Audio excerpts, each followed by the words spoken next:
What's going on, everybody, and welcome to another edition of the Links and Locks podcast. I'm Jason Sobel from GolfBet. He has been Everill from the PGA Tour, and we are prepared to talk about the Genesis Invitational at Venerable Riviera Country Club this week. Benny, you'll be on site, I believe, won't you, this week? That's right. I'll be there as I like to get, in amongst it, Riviera, one of my favorite places that we visit all year. Classic golf course, as you said, with the Poa greens. So a couple of bouncy balls here and there, but definitely a fun place to visit, and I'll be in and amongst it all week. I've been saying throughout the day, Benny, that you couldn't find two more different golf tournaments than the WM Phoenix Open and the Genesis Invitational. You couldn't find two more different golf courses than TPC Scottsdale and Riviera. And guess what? I love both of them. Had a great time out in Phoenix last week, had a great time at that event, really good finish. And then we are primed for a big time week at the Genesis Invitational this week. Tiger Woods, the host, will be on hand, of course, and can't wait to see how Tiger's looking and feeling, and can't wait to get into the bets for this one. So, as always, we're going through 18 holes. Benny, you're up first on the first tee box. Well, just before we start, mate, I just want to remind you or ask you, do you remember I picked us outright winner last week there in Phoenix? Oh, where you were? didn't you? I'm pretty sure I said it'd be a fight down the stretch with Schauffele and Schauffele now, and that Schauffele would win. So I'm going to claim that one now. Well while I can. Done. Yeah. But yes, we will get into next week. You know, what's been and gone, right? What have you done for me lately? I suppose. Benny Everill with the big hit. I apologize. I should have noted that right off the top, but yes, I was. That's right. I was not confident at all after a round or two. I was not confident after a few rounds, but he came back strong and managed to get it. So that was good. But I'll start with first round leader this week. And I'm going to go a guy that may be on some people's radar at this venue, may not be at others, but it's a bloke that was very much in front of center quite a few years back and is on his way back. Thomas Pieters. I think Thomas Pieters, first round leader, 6,000 you can get. He, of course, was the individual winner of the NCAA that had Jordan Spieth and Justin Thomas go head-to-head in the team play at Riviera. He's just gotten back into form on the DP World Tour with a victory. I think Thomas Pieters is value everywhere, by the way, but I've slotted him in as a potential first-round leader, 6,000. Yeah, I like that play a lot. Pieters can certainly go low. He has done it before, 63 in the final round, just a few years ago when he finished in share of second place at this event. So I do like that play. I'll be mentioning Pieters in just a second here. But hole number 2, I'm going with one of my favorite players on the board this week for outright plays. Boy, he's just a little too short. I was hoping for 45, 50 to 1 on Matt Fitzpatrick. I guess he's just played too well with a couple of top 10s in his first 2 starts of the year. He is plus 3,500 outright. And that's, I will sprinkle a little outright, but my play here on the second hole, Matt Fitzpatrick, top 5 at plus 550, and combine that with the top 10 at plus 300. I think he's going to have a really good week. He was T5 at this event last year. And like I said, 6th and 10th in 2 starts so far this year. Love it, mate. Yeah, look, he's definitely trending in the right direction, and he's the type of player that does step up at these courses where you need to have the striking, right? So yes, I'm with you. Yeah, I don't like how short he is as well, but who knows? Maybe he has a bit of a slow start in that first round, and you can jump on him before round 2. That's a good call. All right, hole 3. I'm going to go to another guy again. This is not my outright pick, but I do think there's value across the board. So I'm calling him like a mid-range outright pick, if you will, 5-10 matchups if you get the right number. But Will Zalatoris, back after his COVID bout and after his runner-up at Torrey Pines, I think Will Zalatoris suits Riviera very well because the best putters don't always win there. And in fact, guys who tend to struggle on greens do well if they just hit the ball well and putt half decent. I'm talking about Adam Scott having won there twice. These sort of players, they're the ones who tend to do okay because no one's making as many putts as they usually would. So sneaky Zalatoris to get back after having those couple of weeks off. Yeah, I think that's a smart move. I want to wait and see with Zalatoris and hearing some pre-tournament interviews, whether he was sick with COVID, whether he was just, had the sniffles a little bit, whether he had no effects whatsoever. I'd like to just kind of hear about his health and how he's feeling before we start playing shots on it. But I don't mind. Wait and see is a good approach. Yeah, very good plan. Just have a bit of a feel around. But maybe you can even drift him drifting a little bit if he claims that he was a bit sick. And you can always beware the sick golfer. Yeah, exactly. All right, hole number 4. Sort of the same thing that you're saying there with putting essentially neutralized a little bit, go after the ball strikers. One guy you mentioned already, I'm combining 4 players for top 10s this week. If just one of them finishes in the top 10, you're going to be in plus money here. If 2 of them finish in the top 10, you're going to be rolling. So I've got Thomas Pieters, who you already mentioned, at plus 500. Like everything about him, some good history here. Won the NCAA individual title at Riviera 10 years ago. I think a lot of people are on Pieters this week. He has finished inside the top 25 at each of his last 5 worldwide starts, including 2 wins. So, like Pieters. Second on the list, Erik van Rooyen. This is more of a hunchy play, but a guy who's a good iron player, mid-iron player. He's plus 700. Corey Connors has this one. You almost got to hold your nose a little bit, but it's a good number on Connors. Hasn't played great yet this year. 2 missed cuts to start the year, and then he made it in Phoenix, but the ball striking wasn't what we normally expect out of Connors, and 2 missed cuts at this event in the past, but he's 100-1 outright. I'm taking him here at 7-1 for a top 10. My last top 10 play.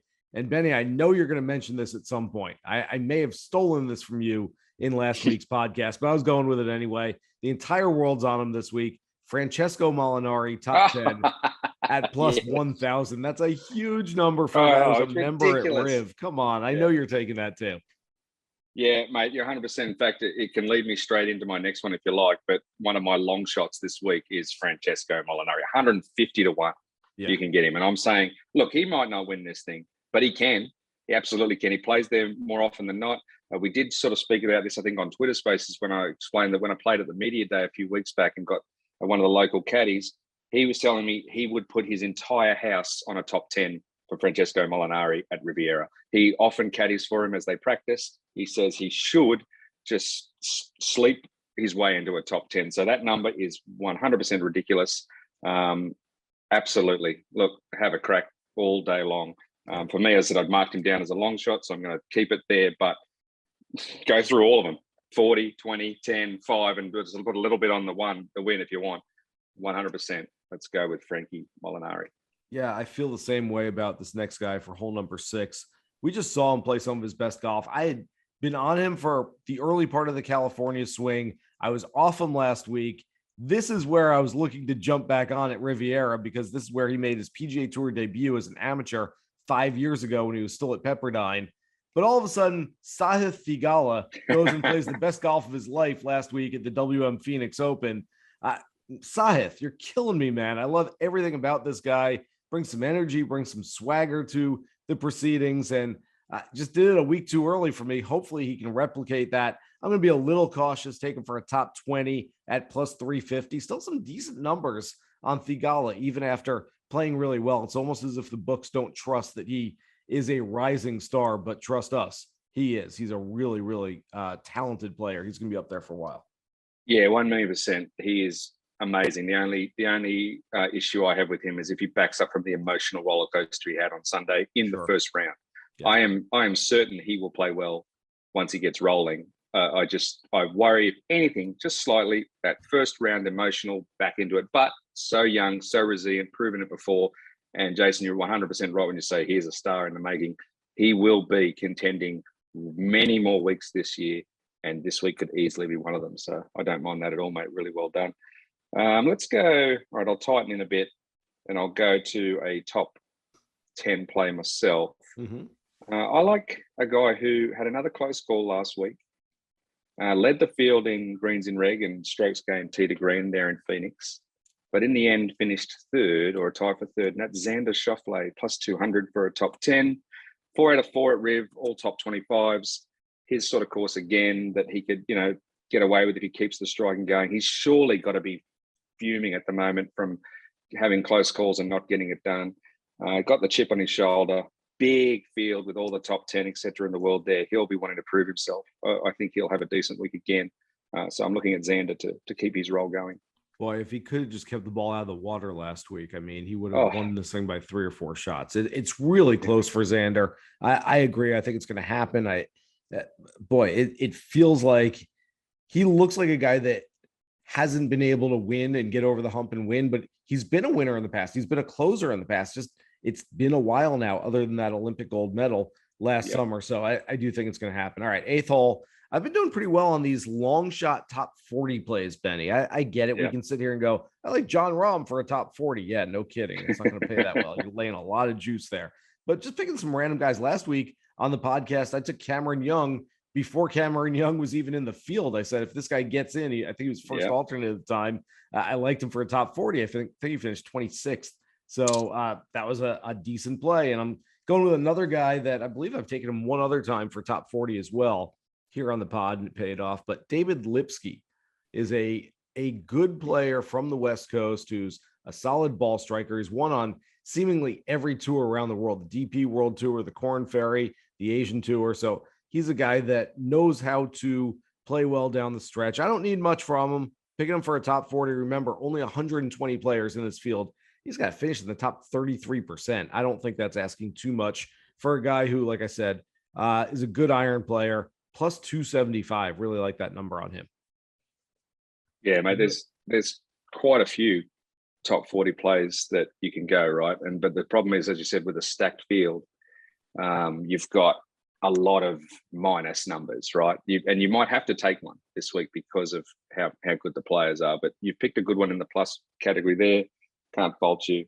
All right, I'll go. What are we? Hole 9. The last hole of the front 9. Let's bring it, Benny. Need a birdie here. Well, I'm top 40. I'll stay with you, but I'm going to do the opposite of you. I'm going to go with the negative numbers. I'm going to go a minus 165, but one that I think's pretty easy, and that's Marc Leishman. And I think Marc Leishman, the Aussie, has decent pedigree around Riviera. He's got a couple of he contended twice there. He's burning still about what happened in his other favoured California POA event there at Farmers at Torrey Pines. I just think he's good value amongst the massive field that we obviously hit. The numbers go down, down, down. I think Leishman is one that you can get a little bit of value still out of, and I think he will be in that top 40. All right, let's get to the 10th hole. I'm going with a guy here for a first round leader play that everybody was all over when we got to the West Coast swing. Everybody liked him. And a few weeks ago at Pebble Beach, literally the entire world was backing Maverick McNealy. All of a sudden, he finished 33rd. I mean, it wasn't terrible. It wasn't a win. It wasn't another second place as he had done the year before, but it was fine. And then he withdrew from Phoenix. I don't believe there's no signs or talk of an injury or illness or anything like that. I think he just needed a week off. And now he goes to a place that he should know very well. Played last year in his debut event, missed the cut, but he's a California guy. Maverick McNealy, 5 of his last 7 opening rounds have been in the 60s, including 69, 67, 65 in the last 3 at plus 7,000. Why not? He's worth a shot for FRL. Not bad, mate. Yeah, all right. Let's go to the 11th. Top 20 for me. Mm-hmm. Mentioned him slightly before. Adam Scott, 2-time champion, won a couple of years ago there at Riviera. I just feel like he always gets up for this event, always is having a crack. And again, as I mentioned, if he ever has any issues, it's usually on the greens. He won't have that problem here. He will contend. Actually, I feel like he'll contend for a potential victory, but may fade a bit late with just the talent that is around him this week. So I think he's a really solid value. I think it's 150 at top 20. I'm pretty happy with that. And I think that's something that you can sneak off. Every week, the Aussie Whisperer speaks. I feel like we need to get our producer to play I come from the land down under. Every time you pick an Australian, quietly, there's another one still to come in my holes to come. So okay, you've got Leash and Scotty already. I feel like every time you pick an Australian, if we could have that music start playing on the podcast, I don't know. Maybe we can make that happen. I know some people around here. All right, 12th hole on DraftKings. I'm going with a 3-ball. Talor Gooch, who was right there going into Sunday in Phoenix, did not play his best golf on Sunday, but did play some of his best golf last year at Riviera, finished in a share of 5th place. I think it's going to be a nice week for him.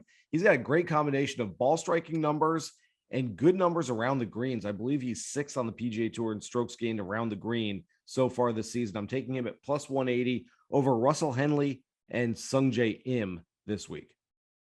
Oh, mate, it's funny you said that one because I had the 5-ball matchup that had those guys in it. But I had Adam Scott there at plus 330 with Im, Henley, Bubba, and Jordan. Yeah, so like that's another one for those to look at. Adam Scott there, yeah, good stuff. All right, the 13th. I'm looking at another long shot here, or what I call my mid-range, but he's still 130 to 1. Again, just a bit of a feel. I could sprinkle a little bit, maybe if you want.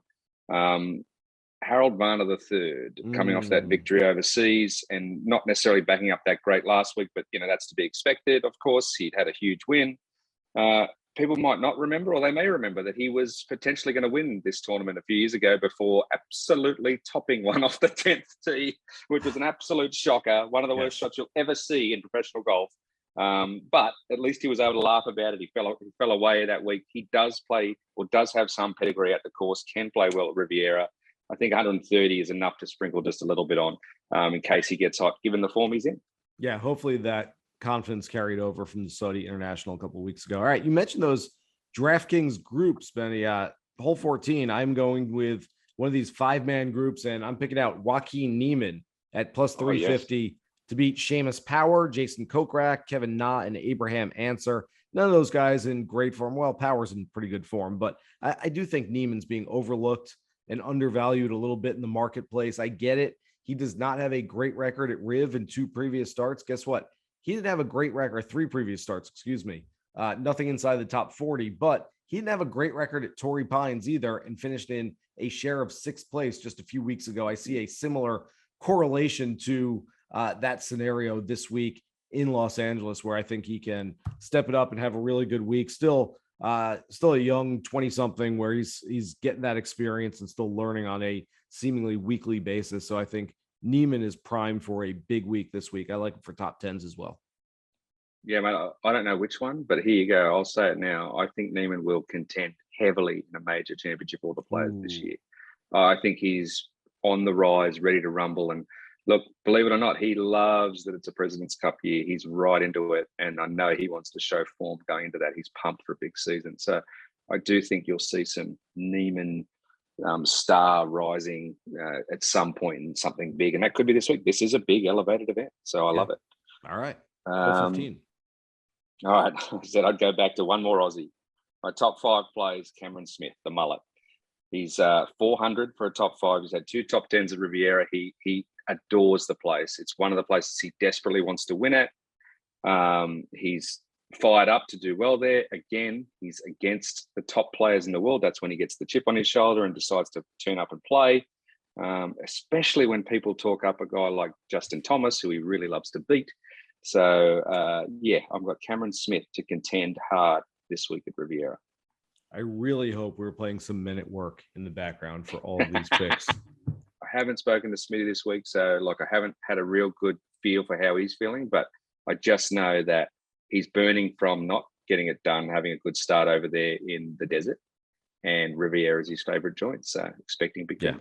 Yeah. Big fan of Cameron Smith pretty much every week, but this week especially, like you said, he's played well here in the past. And quite frankly, Cameron Smith is a guy that's playing well every single time he tees it up these days. So you get that nice intersection of, he's got the form and he's got the history. So that's a good play there. 16th hole. All right, Benny, I did some research. I mean, I went deep on this thing. That's not you. I know. I looked it up, and then all of a sudden I kept going because I wasn't finding anything to dissuade me, and I kept going deep. So DraftKings has a prop winner to par the 72nd hole. Now, granted, you're laying some juice. It's minus 250. Okay, I don't love laying the juice at a number like that. But the winner of this event has made par on the final hole each of the last 7 years and 19 of the last 20. Yeah, I was going to say. It's a difficult hole. It's not so difficult that you're making too many bogeys. In fact, none of them have bogeyed it. Only Bubba Watson back in 2014 has made birdie. I put that on Twitter, and one Twitter responder said, well, yeah, but Max Homa almost birdied it last year. And I said, oh, well, what's it called when you almost make birdie, but you don't? Yeah. It's called a par, and it pays off the bet. 100%. Yeah, no, that hole, the amphitheater is brilliant. Very rare you're going to get a birdie there to finish. You're right. It's well, clearly you showed it. You showed it's very rare. You played there in media day just a few weeks ago. Did you make birdie on 18? Let's just say my drive went a little bit to the right, was a little blocked out, forcing an attempted big slinging slice, which I did attempt, and it just clipped a branch, forcing me to then try to get up and down from the front, which I might have gone a little long on that first chip. And then that back, they had that Sunday pin out. It's very short-sighted if you go over the back. And then, so let's just say I got on, and then maybe I think I had 2 putts for a nice 6 or 7 or something like that. 6 or 7 or something like that. We'll write that into the little box on the card. Okay. It was not a par. Would not have paid your bet. But I tell you, the odds for me making a par there would not have been the minus whatever it was. It would have been plus 1,000, 10,000, 100,000. You know, it would have been pretty high. Would have been worth maybe $1 just to see if I could pull off a miracle. All right. Well, I have good news for you. You only have to play the 17th hole right now. You don't have to play the 18th. So yes. All right. Well, I'm going to go. Okay. So my outright winner. Okay. Now look, I'm pretty chuffed that I picked Schauffele last week and got that. It's hard to do in golf. Really good. But let's just put this out before I give my name. The top 10 are all playing at Riv.